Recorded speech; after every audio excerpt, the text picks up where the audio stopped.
We'll just wait for a minute more before we start the session.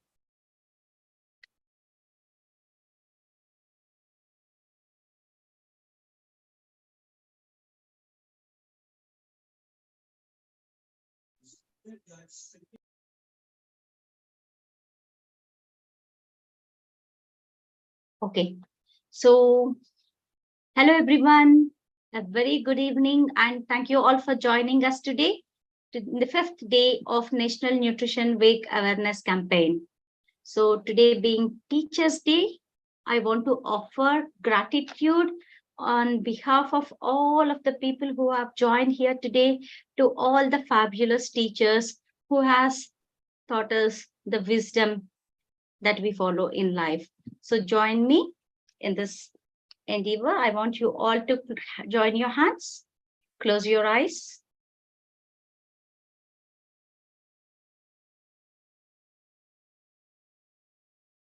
Guru Brahma, Guru Vishnu, Guru Devo Maheshwaraha, Guru Sakshat Parabrahma, Tasmai Shri Gurave Namah.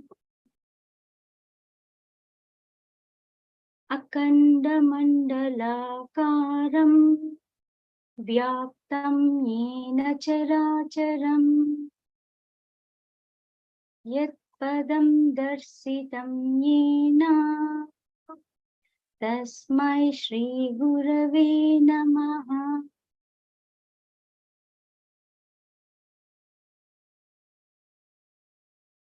A small token of gratitude to the lotus feet of all the gurus, teachers, and mentors who has taught us the life principles. Thank you.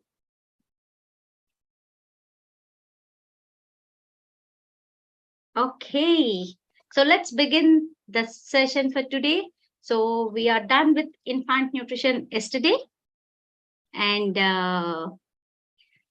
we are moving to child nutrition. So child nutrition. Yesterday we spoke about the infant from birth to 1 year, but child nutrition is a huge phase. From the moment the child turns 1 year of age, one's first birthday, till they become 15, this is going to be their child phase, be it early childhood or late childhood. The entire phase is called childhood. So we are going to talk about that today. So I'll welcome our speaker of today, Manasi Gautam. Burn it so that you can feel little light over. Yeah. Hi, Manasi. Hello, everyone. Very good evening. So, before I even plunge into the topic, the one concern that we see always with all the moms in the world, all the fabulous moms, only one concern. No, my child is not growing. My child is not putting on weight. My child is not attaining the height. My child is not attaining the weight. You all agree with me? Say yes in the chat box if you are with me.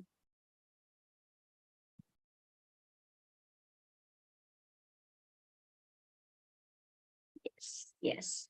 So why it happens? There is a phase where we have to highlight it today because it is very important and it goes so unnoticed. So yesterday we spoke about growth spurt. Sirisha has explained beautifully like how the growth spurt happens, means the maximum amount of growth in a limited period of time. Like if you remember, we told like the baby becomes double the birth weight by 6 months, triple the birth weight by 1 year. So most of the mothers, they assume that this should continue later, but that's not the story actually. So that's where we come across this first subtopic of today's topic. So why this is happening, Mansi, and what is your insights about this particular aspect to the mothers, how they should take it and what they have to look for? Okay. So this is a beautiful thing to talk about because it is commonly taken as a misconcept in the society. First of all, I would want to ask everyone present here who all think that their kids are not growing. Raise your hands. I just need to see a raise of hands. If the mothers are present here, I just need to know and understand, what do you think? Are your kids growing well, or do you think they're not growing properly according to the other children of their age? Is there anybody who would want to share some insights or anything, any comment on this? Anybody?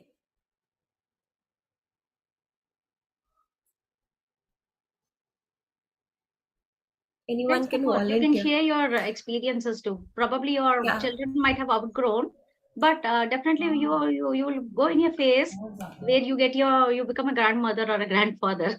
So information never gets wasted. Share your experiences. Use the chat box.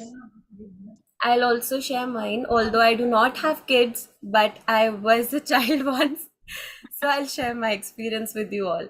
So Shravani has responded saying no. No, ma'am. Okay, that's a good thing, ma'am. All right. Meanwhile, I'll share mine.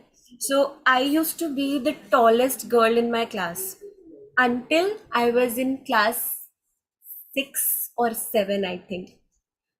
Probably that's the age when we enter teenage, maybe 13 years, 11 years, 12 years. That's the age where we are entering teenage. And I used to be the tallest amongst everyone, even the boys. So now, once we started entering class 8, class 9, class 10, when we grew older, we entered the teenage. What I realized was that the boys in my class, they grew suddenly. They started having these the secondary features of their puberty. They started gaining height, they started having mustache. Even we girls, we gained some different characteristics in our bodies. People reached different heights, of course. So that was a turning point in everybody's life, if you can understand this thing. Once we used to be the kids, we were not growing properly. Even my classmates, they were shorter than me, and suddenly they grew. What happened was their growth spurt happened.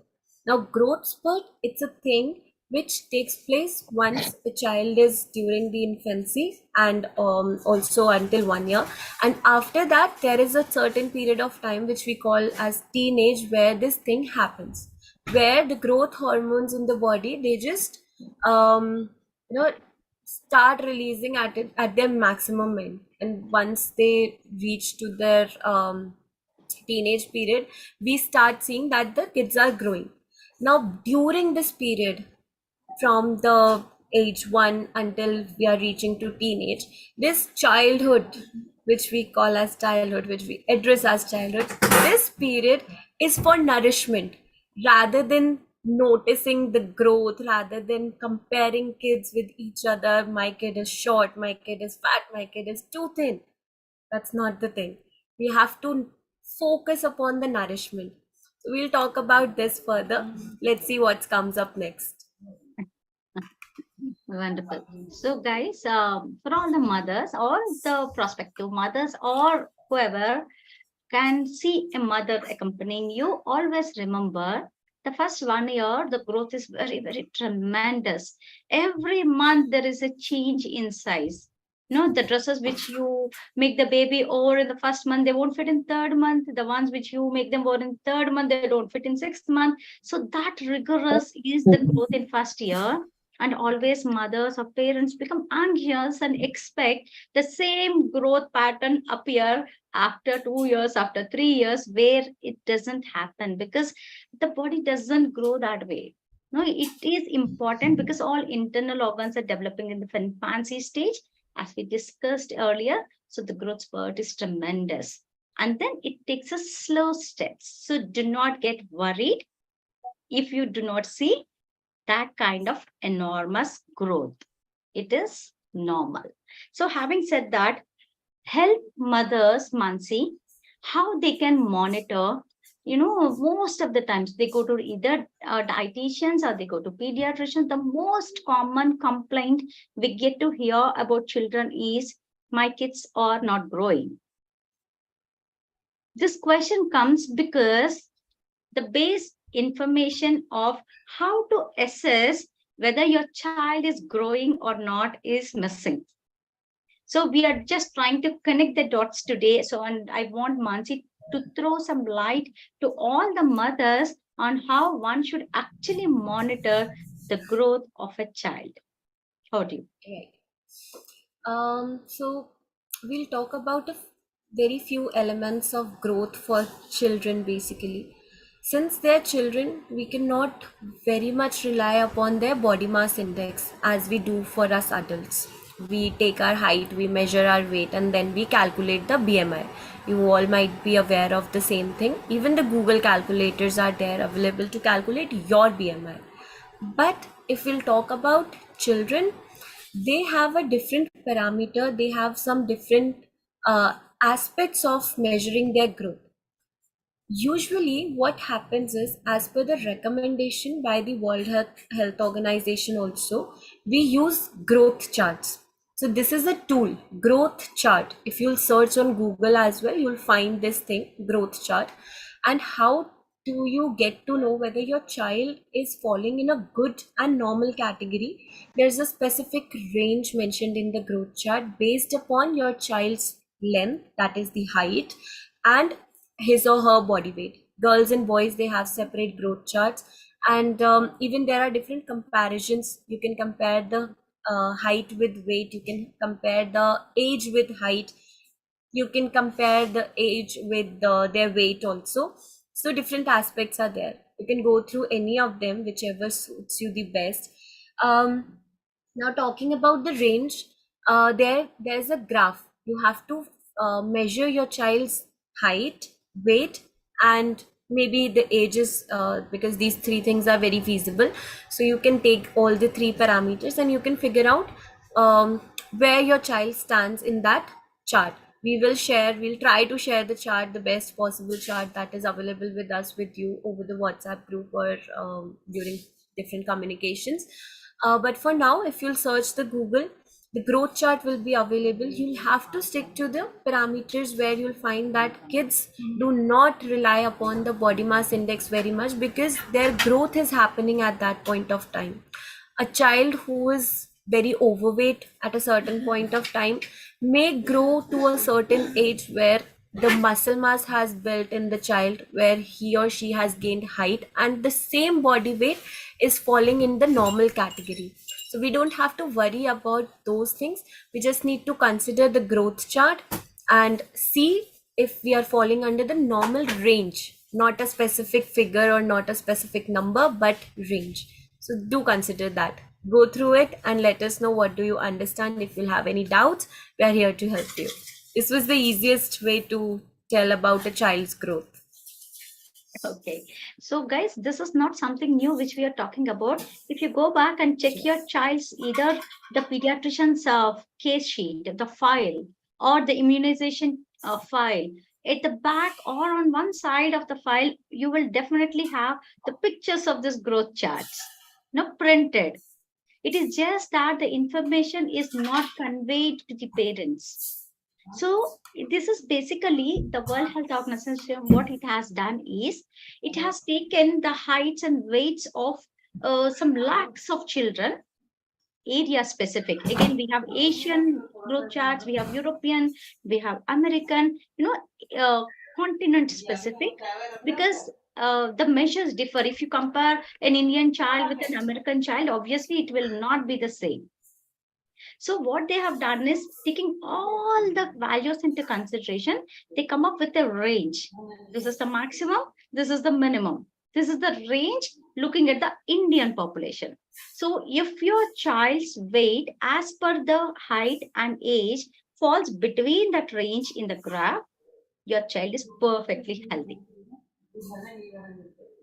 Okay, this is very, very important to notice for all the mothers who have children. It is the only measure to check their growth monitoring, which are called growth charts, and we'll share more details in the WhatsApp group. Do share your interest for that. If then we'll put across more information. So, having said that, the another most challenging aspect for all the mothers, especially when the schools are reopened, especially when the rains are happening and when the winters start, all the faces, irrespective, the most important complaint, frequently prone to infections, cold, cough, fevers. No, it has become like everyday activity these days. And when I met my pediatrician friend a month before, so he was telling me like getting fevers and cough has become like a normalcy these days. Why people should even come to your doctor? It has become that common. So having said that, why are we experiencing this kind of a huge impact of infections on our the growing children? What are the reasons behind, Mansi? I want you to help the mothers to understand so that they can work on them. Correct. So what happens here is that, of course, nutritional deficiencies, or maybe if we can talk about this as micronutrient deficiencies, vitamins and minerals, which are considered, which are known to build immunity in a person. We ask people to eat more of the fruits and vegetables to build the immunity. Now, usually children do not like having fruits and vegetables, because of which at a certain level they do not fulfill their micronutrients on a regular basis, which creates an impact on their immune system and weakens it. Now, once the immune system is weakened, certainly there are chances that the child can catch infections. It could be anything. Cold and cough are two common things. Even diarrhea, loose motions. These are certain common concerns with the child. So apart from that, it's not only about the micronutrients. It is also about the exposure. We usually what we do is that we try to keep the child protected. We try to care, but that care, it happens to turn into over caring, over protection, where the child loses every aspect of the exposure that one should get with the environment. Usually we parents, or what happens is that we do not let the children go out, go play in the grass, in the mud, or probably we do not let them do anything. Just consider that we do not let them eat on their own by using their spoon, by using their own plates or whatever. Children, they create a mess. They will throw the food on floor, they will eat the food from the floor. What we consider is that that will make them sick. But do we ever consider this thing, that our overprotectiveness, our overpossessiveness is not letting them build the antibodies against those infections which are coming into their body? um this is an example which I'll give you from my house. Somebody, a cousin of mine, told somebody at home that in the process of making your child more smart, you have actually turned the child a fool, because now the child cannot do anything on their own. Why are we being overprotective? Once we are creating a barrier in front of the child, and we are being the barrier rather than letting the child create its own barrier. What will the child do when we are not there, when the parent is not there? Will the child not eat? That immune system which the child should create on its own, we are not letting the child build that immune system. The idea would be, or the simplest thing which we can do, is let the child free. Explore the various options, whatever comes in your child's hand, let them eat. Of course, you do know that certain things are harmful, chemicals are harmful. We will be avoiding that. But fruits, veggies, if they are picking something, let them eat. If you are taking them to the vegetable market, if they are picking a fruit and eating, why are you denying it? Let them eat, let them have the flavor of that thing. If they like or not like, that's their personal choice. But why are we being present as their barrier instead of letting them create their own barrier? So let them explore, set free. That's the thing which you can do. And of course, I'll be talking about the micronutrients, the requirements, and how to provide them the micronutrients further during the talk. Yeah, absolutely. It was so nicely you put it across. So I'll put them in a more practical aspect of my experience too. Like if I see my childhood, I played everywhere, under the trees, over the roads, in the mud, making all beautiful mud art. I played in sand, I played in water, I played under the rain. My mother always used to tell me, if it rains, stay back at college. I used to come happily in the rain. Say, no, no, no, no. I started only when it stopped, but it started raining in between again. The exposure to the natural environment that is surrounding us is what creates the resistance towards all these things. See, when we keep our children in the classrooms and keep them overprotected, never let them be in the natural atmosphere, even the slightest change in the in the environment that they're living, it creates a havoc for them. So as Mansi rightly said, let them be free. Let not the parents become the barriers out of your own fears and complexities. Let's not do that. Enjoy, and there let them enjoy their childhood, and you enjoy watching them. So having said that, as a nutritionist, um, I would like to ask you, Mansi, like, what is your opinion when you see around the patterns of eating of children around? What are the aspects that you identify that we need to talk about? What are the things that we need to bring up a little change, or what are the things that are actually nourishing, and we should acknowledge them, so throw more light on the eating patterns of children. Right. So, ma'am, instead of me addressing the aspects, let's just ask the audience once if they have any concern about their child. We'll take two or three things from them and then we'll talk about it. Yes, parents, be ready with answers. So it's an open forum for anyone who wishes to talk about their concerns. If you're struggling with anything with your children, you can talk about it, and maybe we can answer one or two things, and then we can mix and match other things also here and there. So we'll take two things only from the audience, and then I'll talk about the other aspects. Anybody? We are so much concerned, at least we can ask things for our children.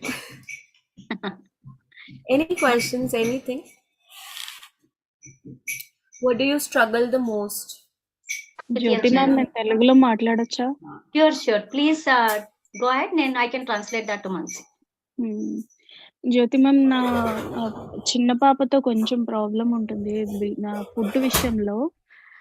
అది ఎప్పుడు food అన్నం తినడానికి రమ్మన్నా తనకి ఇష్టం ఉండదు. Food అంటే ఇష్టం ఉండదు. ఓన్లీ వైట్ రైస్ లో సాల్ట్ వేసుకుని తింటానంటుంది. అది దేని వల్ల అన్నది నాకు ఇప్పటి వరకు అర్థం కావట్లేదు. Only white rice. She want to eat only. 4 years ma'am. Okay, ఎప్పటి నుంచి ఇలా ఉంది? గత 6 months గా అయితే కంప్లీట్ గా ఓన్లీ వైట్ రైస్. అది తప్ప ఇంకొకటి తినను అంటుంది. బలవంతంగా మనం పెట్టడానికి ప్రయత్నం చేసినా she can't take it. Okay, so what she's saying is, Mansi, her child is 4-year-old, and she's not showing any interest these days, especially from the last 6 months. It seems she's preferring to eat only white rice with a little bit of added a pinch of salt. Other than that, she's not letting her feed anything more than this. So what could be the reason? Okay. Reasons? Very simple. Your child's preference. There is no other reason. It's your child's preference. And the only thing is that we need to understand as an individual, if we can have preference, we took about the entire age span that we are at, 20 years, 50 years, 40 years, whatever time, to set our preferences. But the children, they are still in a process to develop a preference for themselves. Yes, I understand that there are certain deficiencies which might happen to the child if he or she is only eating white rice, but we can experiment with it. White rice, if it is there, we can try and maybe give the child certain other thing along with the white rice. Let the child taste. Finishing it or not, it's not a matter, but let them taste, let them explore. Ask for the texture of the food, ask how they like the flavor, whether they really like it or they do not like it. Ask if they would want to make any changes in it. Of course, 4-year kid, they would not tell you to add more of the spices, they would not tell you to add more of the chaat masala or anything, but they can definitely tell you whether they're liking it or not. Give them food along with the white rice and let them eat on their own. You will get to know eventually that what are the other things that they are liking apart from the white rice. Also, we should not be forcing them to eat anything. Offer but do not force. They will pick whatever they will like. Offer a variety. You can pick one thing at a time and add it along with the white rice. Maybe you can experiment with the white rice if they would like it or not. Don't force it, just experiment it. If you are having it, offer the thing to the child and ask them to eat it. If they're liking it, it's okay. If they're not liking it, then also it's fine. We are not supposed to scold the child if they're not finishing it. We're not supposed to ask them compulsively that have it, have it, have it. They won't have it. Instead, they will repel, which we do not want, certainly. So Okay. initially, offer varieties, offer in small portions, and try to make it more colorful for them so that they might feel appealing. It's just a hit and trial method that we have to follow with the children. There is no set rule that we have to give them these things, because every child has his or own preferences. Every child will develop his or own preferences in a period of time. It is a very gradual process and you'll have to be patient for that. Keep your patience, just keep offering. And one Okay, more ma'am. Thank you. important point also, Shravani, like, or to most of the mothers, if your child is not eating, or if there are certain things that they're specifically doing, like white rice with salt, we Hmm. automatically tend to relate it to something. Why? When you start looking for reasons, when you look for, you need a reason to accept the fact that it is okay, which Hmm. is not right. Let's not link this to any deficiencies and disorders. It's just a pattern which the child is going through. And let's have patience. Try to understand their preferences. As Mansi said, try to ask and Okay. give their preference for the time being. But let's not link it to any condition. Okay, Okay, ma'am. so we'll take the second question from Kanchana. Mansi, she's saying kids specifically liking junk than healthy foods, and they're also liking more of dry kind of foods, like or than liquidish foods. So, how to deal this? Junk food, every parent's concern, of course. But have you ever thought of making the junk food healthy? Pizza, for an example, burgers, for an example. Um, these days we do have an option of getting a wheat bun from the market, or maybe a wheat base from the market. If we can get and ask the children to have it in a controlled portion, of course, that is fine. If your child is insisting on having anything which is too much unhealthy, you can offer things in a limited portion. You, as a parent, will have to be strict, so a limited portion. Along with that, ask them to try on with some other things too. Or maybe we can experiment at home to make these junk food more healthy. Probably making pizzas at home using wheat flour, maybe using a ragi base, maybe using multi-flour base. Experiment. You are the cook, you are the master chef. Why not experiment? You know, just explore your creativity, explore your skills too. I'll say junk food, it only harms when we are taking it in an excess. And for children, usually what is happening is that their metabolism is very much higher than us. So a certain amount of portion is fine for them. Just ensure that they're eating anything healthy along with it, so that they are not overdoing with it. If you'll ask them, if you impose restrictions on them, that will take them to a situation where they will demand more, which certainly we do not want. So if they're asking, you can of course offer it, and then maybe give something else also with them. A certain portion plus a healthy option is what you can negotiate. Probably that can happen. And second thing would be experiment in your own kitchen. Exactly. So these are the most two common problems that we get along. Either their child is not eating or the child is eating junk food. These are the only two complaints we get to hear from parents. So these are the patterns also that we observe. So what do you want to talk about? Suppose if you want to bring upon a change in the child's health preference or in the food preferences, what has to be done? Especially, I want you to throw some light about the role of parents in bringing upon the change in child's food preferences. This is a very interesting topic here, ma'am. Um, as an adult, what we are doing impacts the children's behavior a lot. First thing, keep a check on yourself. What are we doing when we are eating? Because children, they usually have a habit of mimicking. They will mimic the behaviors of adults. Now, it is very important for us to set a positive example for the child. First thing, checklist for everyone. Are we eating properly? Check your plate. Do we have a balanced diet for us? Some cereals, some pulses, some protein sources, some vegetables, fruits. Are we eating properly? What are we going to provide to the children if we are not eating properly? Second, balanced diet was the first thing.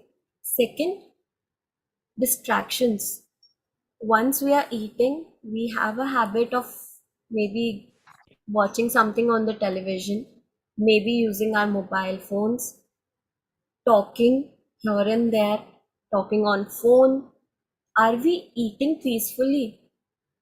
Do we have that environment, that pleasant environment of eating at home, which we can provide to the child too? The fussy eaters, possibly the reason for children being fussy could be that we are distracted while eating, so they do not feel like eating with us, or they do not feel like eating at the same point of time, and then create fuss that they do not want to eat. It could be a reason.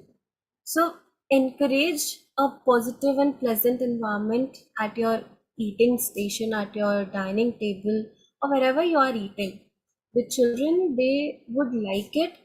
And of course, if you will be setting an example, if you will be eating healthy, if you will be creating your own routine, specific timings, or maybe specific culture, they will adapt the same. If you're not eating on time, how will you expect your child to eat on time? You will be keeping yourself on toes and then running after them to eat, to eat, to eat. But they won't. The best way could be set up routine for yourself, then be their role models, have your balanced plate, set the same plate for them too. Let them eat themselves. And third, create that pleasant environment without distractions for your child to eat. Maybe you can indulge them in some small talks, ask them about the food, ask them about their routine, ask them about their day. But we usually do not encourage these things. We just want them to eat and go, eat and go. That happens. Instead of doing all these things, let's just try and focus on the three things. Of course, one more benefit that we will be getting from this thing is that creating a routine or creating a schedule for ourselves and for the children, their metabolism or their body will get adapted to feel hungry at a certain point of time. And when they are hungry, they will ask for food. They will ask themselves, or if everybody is eating together, they will eat. They will, enjoy eating. So just 3 points, maybe the major takeaways could be that. And of course, avoid food battles, avoid struggle, avoid your struggles, and avoid the stress on children to eat. Offer. Absolutely. See, anything, a system in place always brings up more prospects. Say, for example, school timings. Kids go to school on time, they come to home on time. They eat on time at school. But if it is a holiday, be it a Sunday, do you really follow the same timings as it happens during the school days? The mothers might not, or the parents might not, I would say, offer them. But if you really observe, the child might be feeling hungry by that time and looking for food because they got used to that particular time. So if you really want all of your children to listen to you all, the best way to put it across is not by telling them, it is just by showing them in actions. You practice, and you suddenly, please don't say that I started eating today and he's not doing or she's not doing. No. Practice it at least for a minimum period of 3 months. Let your child observe you. Let your child notice the changes. The kids will only learn by seeing the benefits. We all have to become role models so that your children will be the way you want them to be, as you are the same. If we are different, we cannot expect our children to be something else. Obviously not possible. So this is the simple takeaway message that we really want you to take more seriously than anything else. Become the role models for your children to whom you want them to become. So coming to the final question for the day, the most important, most interesting part before we take up the other Q&A, we have lots of questions. What are the key suggestions and takeaways that you want to give to parents so that they can encourage children to make their food choices and preferences much better, where they show some interest in eating, where they cultivate the habit of respecting food, not taking it as a any kind of task like doing homework. No, definitely not. So how we can inculcate this practice into the everyday practices of our tiny tots? Of course, ma'am. So, the foremost important thing, as we have just discussed, be the role model. We have to first look for ourselves and let the child mimic, because children, they just observe, they adapt, they imbibe whatever is being presented to them, be it your own behavior, be it the environment around them, and be it there anything that we are just offering them, anything, they'll just adapt and they'll get into a habit. We cannot really force children, we cannot ask them to do things like this just with the click of the fingers. We cannot expect them.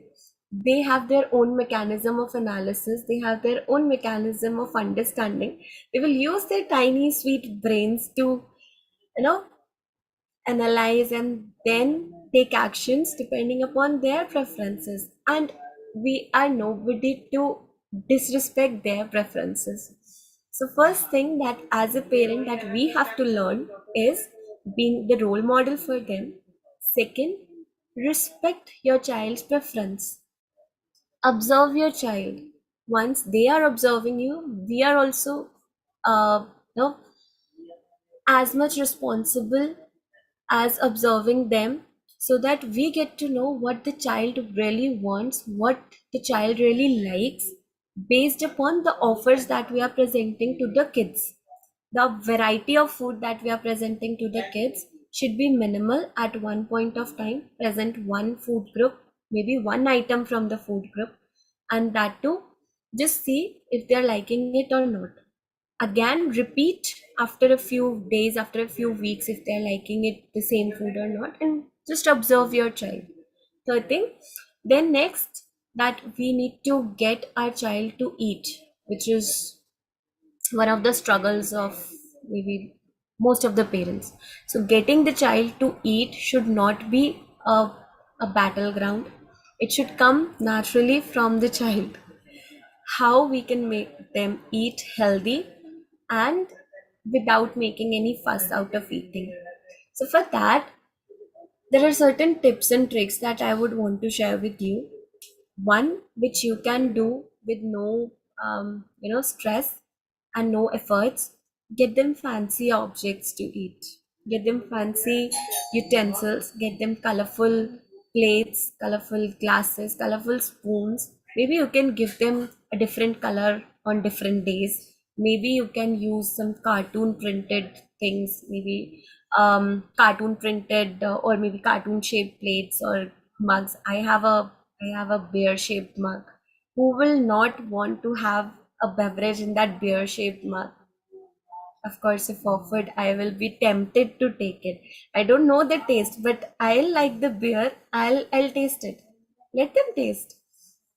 Now compare, you're given a small glass, a steel glass, a glass made up of glass, and third thing, a glass made up or maybe formed into a flower shape, a cartoon shaped, anything printed on the glass. What will you pick? We will pick, of course, something that is appealing to our eyes. So make the food appealing to them. Colorful designs, be creative. Third, being creative with our own cooking. So if we know that the child is not eating anything, they do not like vegetables, what we can do is we can blend the vegetables and mix them in certain food item that they like. They will not get to know, they will not see the vegetables, and they'll eat it. Once they'll develop the taste of the vegetable, you can offer the vegetable as it is also, they'll find the same taste. Because children, they need that taste. They like to eat things which taste similar, or maybe which taste according to their preference. So that was just a trick that you can use at home. Even you can mix vegetable purees with your um cereals, flours. If you are using rice paste, you can add some beetroot juice into it, make it a red paratha or a red dosa, a red idli. Experiment, make them colorful using natural things, which will give them portion and it will make the food interesting too. So certain tips and tricks with these, and rest we have of course discussed the other things. For the fruits purposes, introduce them with one fruit at a time. Let them choose if they're liking it or not. Give them small quantities and let them try everything. Ask them, encourage them with the positive language of your interaction. If they really eat something, appreciate them. If they don't eat it, do not scold them. It's fine if they are not eating it. They will eat it eventually. So yeah, these can be certain tips for you all. If you have anything else, if you are struggling with anything else, you can let me know. And of course, one more thing, very important for us all, patience. Be patient with the kids. They're not adults. They do not understand what we are telling them. Just be patient with them. So it's as simple as like a child comes to the mother and asks for something like, Amma, look at it. The mother might be busy cooking in the kitchen and say, wait, I'm with my work. See, the work for you at the stove might be important, but you looking at the child is more important for the child. That may be a small thing for the mother, but it's a big thing for the child. So when we do not even pay attention to the smallest things that the child is asking for, how do we expect us that the child will listen to the parents? No, it's a simple logic, give and take policy. If you want your children to understand you, first of all, you try to understand your children. And it's always like we are here. If children are in our life, we are just learning from them. They are right. And I can tell you a few practices. See, for example, for my daughter, from the very beginning, even today, she doesn't like to eat sabji mixed with rice, dal mixed with rice. She wants everything separate. She don't mind if I chop 2 carrots and give her a bowl full of carrots, raw carrots. She'll happily eat. But she doesn't like to eat carrot curry with rice. It's her preference, and I don't mind because it's a healthy version. She's getting better nutrients than a cooked sabji. All my family members are behind me and behind my daughter. You are not feeding her. I feel like she's eating better. So I do not force on her. And I will give you one more trick which you have to follow on a rotation basis for all the parents who have fussy children. This was suggested to me by one of a very good pediatrician from Bangalore when my daughter was just 1 year old. Just 1 year old. What he suggested was, if kids are not eating, it's not that you have to be behind them, force feed, tell them, preach them. No. The best way to introduce things to children is call upon a group of moms, at least 3 or 4 moms who are like-minded, leave the children together. You have to keep up these kind of play dates regularly, very regularly. This happens quite often when we stay away from home in Europe and America, because we don't have any family there. So friends become a family and we have a lot of gatherings. So when these play dates happen, when kids, you try to introduce things to them, they learn from each other. If a friend is eating, they don't mind trying. But when a mother forces, they reject. So if you really want to encourage your children into better practices, plan play dates for them because it's fun filled. They love it. They learn from their friends and you become a hero of their life. A win-win situation for all. So it's time for some questions. There are a lot of questions. We won't be able to take everything, guys, because it's already 9:50. We have taken certain questions in between, but we will promise you that we will answer every single question. Please post them in the WhatsApp support group. We are there to give you with all detailed approach. Okay. So to start with, there are a lot of questions from Arshia Khan. Arshia Khan, I won't take all the questions, please, because you have given 4-5 questions. Please put the rest of the questions in the support group. For the time being, I'll definitely take one question, which is more interesting. How about adding Pediasure or Ritsu Sular milk or good for a 4-year-old to improve weight and height, or health drinks? Mansi. The thing we discussed in the very beginning of the session about growth of the children. The child will grow eventually. Adding supplements can be good, may harm the child, may result in really great things with the child. It depends whether the child really need it.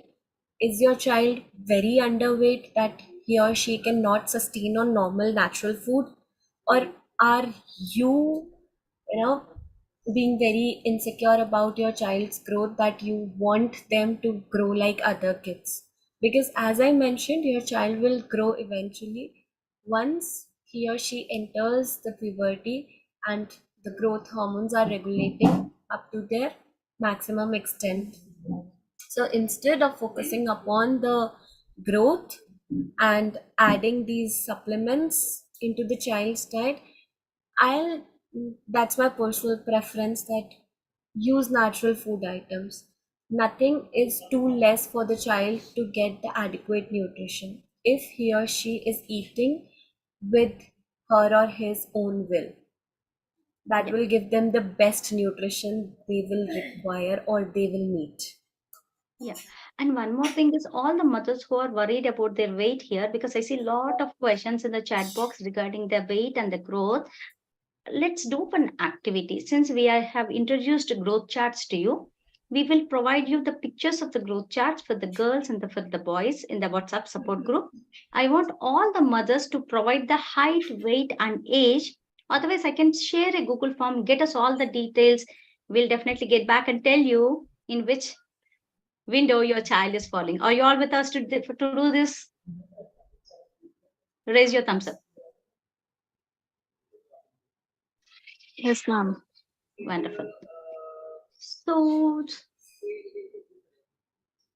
okay. Okay.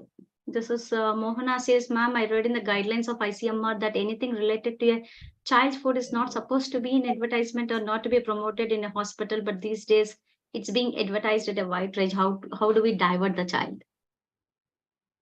How do Is we it the divert the diversion that the child needs or the parent? Yes, Mansi. Very true. Advertisements, see, their main purpose is to influence, which they are doing. How are you counseling your child, or how are you portraying your opinion to the child matters the most, I believe. If you are able to convince your children that instead of taking these products from the market, if you are able to convince them that they are better off without them, then it's your win. It's your win actually. You really do not need the supplements, and we cannot comment upon their strategy of marketing because they are doing their best. We have to figure out how we can build that bond with the child, that the children are listening to us rather than to the TV advertisements. And one thing is that never portray anything negative about anything to your child. Get the positive benefits of other things and let the child get away from the things eventually. Just bring up alternatives. Try multiple things, as I told you that you all are creative, you all are artists. Try, experiment, create, and offer to your child. And these days, every single child in all the curriculum from the grade 3, they have a lesson on balanced nutrition. Now, what is a balanced diet? They all have in the science and social lessons, environmental science or in the normal science, one or the other way. So you all can, as a parent, when you go to do your grocery shopping, take your child, try to identify which food group is what, because they all know. When I go to schools to talk to children, a third grader can give better information than an MSc nutrition student. That kind of a knowledge or exposure to knowledge, I would say it's not the right knowledge, but they have that exposure to knowledge wherein they do not know what to take in and what to leave it. So they need a little bit of guidance. So engage them in these kind of activities which help the child to actually take a call for themselves, what is best for them. So we'll take one last question, Mansi. We are sorry, parent, but just of the questions, please put in the WhatsApp support group. There's one question on eyesight. So Navya says, how about workout and remove the eyesight? What kind of food should be given to them is one question. She has a related question. Is getting eyesight in under kindergarten children, is it normal in this generation or is there any deficiency? Eyesight matters. First, gadgets. Second, the diet. Are you giving the child more exposure to the gadgets, or are you giving the child more exposure to the nature? Nature, natural things, natural food will eventually let them heal their own eyesights because they have that ability to grow and build. So they will develop everything that the body requires to function properly. But on the contrary, if there is more exposure to the gadgets, there is less exposure to the natural food, then it's not possible. even if we'll say that the screen time, as I can see, comment is there, the whole day screen time is there. We are forgetting that these days the classes also are happening online. We are forgetting that the children are getting exposure to the smart classes, which is also a kind of screen exposure to them, which is also a kind of screen time to them. So apart from their studies, ask them to get involved, or maybe try to set an example by getting yourself involved in certain exercises and eating healthy, in making your meal plate a balanced plate. That will help them to get the required nutrients. Now specifically, vitamin A is the best nutrient for the eyesight, which we can get in the red food items, yellow food items, carrots, and those. You can consider adding these items in the food, even tomatoes too. So one point that I would like to add on to what Mansi has said is, it's not only the duration of the watching time that is important, Navya here, or to all the parents for that matters. From the moment the child is born, okay, let them learn rhymes. We are the culprits who's introducing all these things to them. Innocent souls, they are not aware. So coming to the actual point, the kid's eyesight is still developing. It is not matured enough. There are a lot of development happens. So three things matters. At what distance they're watching, and all these laptops devices, they are meant for adult usage. Do not forget this, underline. They are meant for adults to use it at a particular angle, at a particular height. For example, the way I am keeping my laptop on my desk, it is to my eyesight. But when we are using the same to the children, it is not at the same angle. And they are watching very close. So, and the third aspect is the brightness of the device. When it is totally dark, I see so many people watching devices with the brightest light in the darkest rooms. Now, all three things really matter, which is disturbing the growing eyes. So it is not the problem with child watching the device. It is the problem in the practice itself. So we have to take care of all these precautions. Even if your child is watching, let them watch in a big screen on TV, sitting at a distance, rather than giving the small phones and iPads and tablets to them. This can prevent the damage to a certain extent. It is not anything like this is the new norm that all children should get glasses. No. This is how we have created situations where kids are going through this phase. So let's bring on change. It's our responsibility. So we'll end. It's already 10 p.m. So thank you all for joining us today, and sorry for not taking up further questions. Use the WhatsApp chat group, and if you show interest, we are there to help you up with the growth chat monitoring and with the rest of the questions. Thank you, Mansi, for such an insightful and pleasure talking to you. It was wonderful discussion, and I just loved it. And thank you on behalf of all the audience over here. Thank you so much. Have a good night, everyone.